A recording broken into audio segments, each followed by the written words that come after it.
afternoon.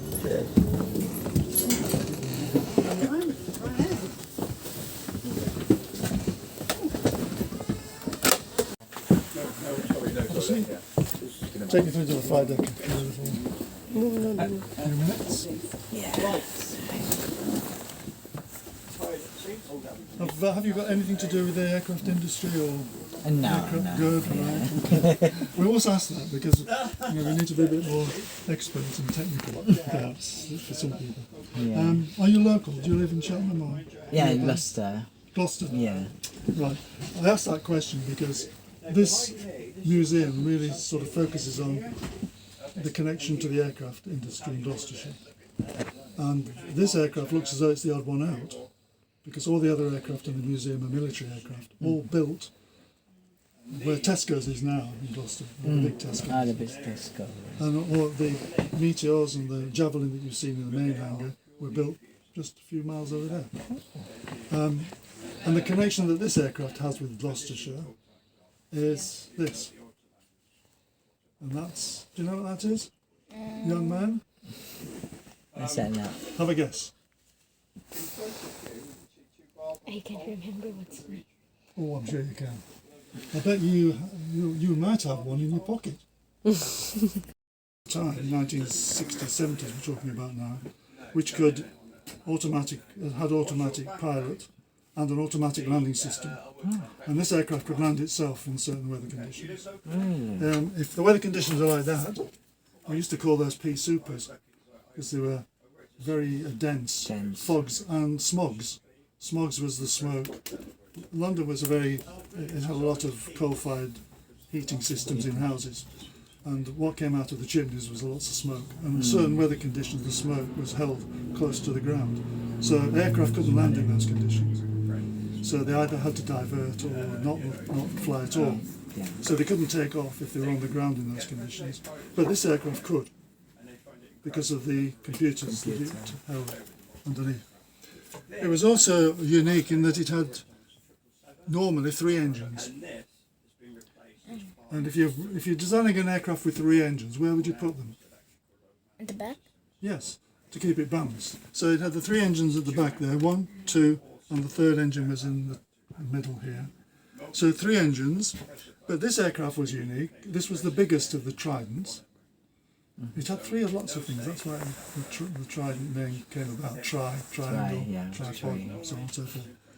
This aircraft, because it was the largest of the type of the Tridents, had to have a 4th engine fitted. And that's it there. And that was called a smaller booster engine. It gave about an extra 5,000 pounds of thrust. And that's because these spay engines, and if you've been into the hangar where the workshop is, there's an engine in there which is the spay engine, which is what the same as what's fitted to this. And so it had 3 spay engines and then this booster engine that it needed for takeoff under certain conditions. If it was a heavy, lots of passengers, it might have needed it. If it was a short runway, certainly would need it. And if it was hot, very, very hot, like it was in some countries in Europe, it would need that engine. If it didn't have that engine, it wouldn't be able to take off until the atmosphere cooled. So that was another unique feature of it. These things here, once they were fitted to the aircraft, you hope you would never see them again at all, except for maintenance, because they're the black boxes, and the black boxes record what happens if the aircraft has an accident. So you've got the voice recorder here, battery, that's a beacon that sends out the signal that it's there, and that's the flight recorder which records what the aircraft's doing in flight. Okay. This aircraft was designed to hold about 180 people. Although BEA, which is the airline that flew it, British Airways, later, operated at less density than that, so about 140. To house all these computers, it had another unique feature which you might be able to spot on this. If you look at the nose wheel of the aircraft, do you notice anything odd about it? Yeah. Go on then, what's that? The landing gear in the front is like, it's not in the middle. Yes, exactly right. it's actually 2 feet off the centre. And that was because it needed more space where the nose wheel was housed to house all these computers. And the other unique feature was it didn't retract forwards or backwards. So what's the only other direction it can go in? Going up. Goes forwards, backwards and Side. sideways, yeah. So this retracted sideways into there. So that was another unique feature. And these retracted in a unique way as well. They sort of went up and then swiveled, rather like a big 747 does. And there were one or two other things we'll point out in the cockpit which are quite unique to the aircraft as well. The door, you've moved the door in, comes in along this bit here and stops here. And then you lift it. So if you lift it, where's it going to go? Where? Here?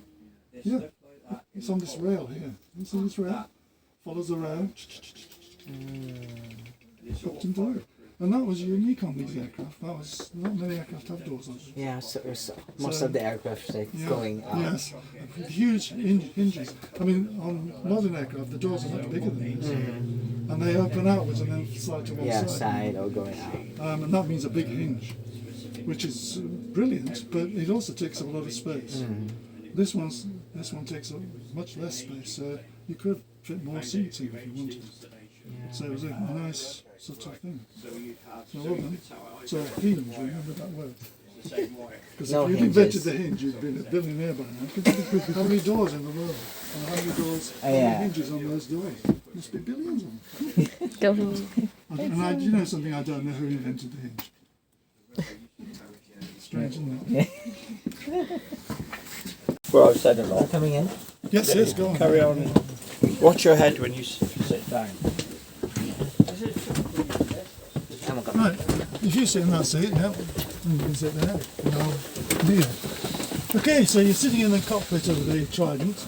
I mentioned it had 3 engines. These are the controls for the engine, throttles there. And the booster engine is controlled from this panel up here. You can't control the thrust of the engine, it's fixed. Okay, you have all these instruments tell you something, and you don't need to read them all at once. But nowadays, all this information is on screens in aircraft. It's not on individual instruments. If you hold the control panel, pull it towards you gently, yeah, and you watch this one move. It's dual control, so you're the captain of the aircraft, that's the co-pilot. This is in fact a third pilot sitting here whose job is to monitor these instruments here, which tell you what the different systems of the aircraft are doing. So you've got the engine instruments, you've got the hydraulic instruments system, you've got air conditioning, you've got fuel. It's like an engineer of the. Yes, it's like sort of like a flight engineer, except as a pilot. On most flights, you'd swap roles. So you'd do the outbound flight, and then you'd swap and you'd do the return flight. Except we would never find someone like you on this flight deck. Do you know why? Yeah. Because you're a female. There were no female pilots operating these aircraft at that time. First female pilots in Britain were in the 1980s. So it's an all-male cockpit, if you like. Not nowadays, of course, it's different now. So you'd be the captain of the aircraft, of course. Yeah, most important person. You're in charge of the aircraft. You decide who's going to be the pilot flying a particular sector. So you could give the job to the co-pilot to fly the aircraft, and you could monitor, or you could take the role of flying the aircraft yourself, and he would be monitoring. Yeah. This is the magic box that enables the aircraft to operate blind landing, and also it's the autopilot system as well. And this was made at Smith's 3 miles from here in Bishopsleigh, as I mentioned. So it's a very local firm, Smith's, but it's a very important feature of this aircraft. The black box located. The black in the tail usually, because the tail is most likely to survive intact. Because most aircraft would hit the ground 7 years down, so it would be there. So you'd not see it at all. You'd not want to see it at all. Yeah. So the controls of the aircraft, you've got the control column, you've got the rudder pedals for your feet, but they also act as toe brakes as well. So they're called toe brakes because at the top of the rudder pedal, you see that sort of rubber bit at the top of the rudder pedal? Yeah. No, go up with your feet. the top of the rudder pedal. That's called a toe brake because you operate it with your toes, basically. And that you'd use that to slow the aircraft down when you'd reduce speed on the runway. When you land this aircraft, it automatically deploys the reverse thrusts, or you could do it manually by operating these levers. The reverse thrust is only on these two engines, not on this one. So that would either do automatically or you could do it manually. Okay. Once the aircraft is slowed down sufficiently, you'd use the air brake, which is this lever here. That would be automatically deployed. But as soon as you slow down sufficiently, you could use the toe brake to bring yourself to a halt. And then you've got the job of steering off the runway. Can you see the steering wheel? No. No. Not that. No. Yes, that's the steering wheel. So that operates the nose wheel. These are trim wheels here. If you trim an aircraft, it means that you'll be able to fly it more easily. So the control column will be much lighter. So if you don't trim it properly, the control column would be so heavy to move that you would be exhausted at the end of the flight if you didn't trim it. So you could do that. In the middle there's what they call a moving map display. Fairly hard spots. Thank you very much. Thank you. Let's go.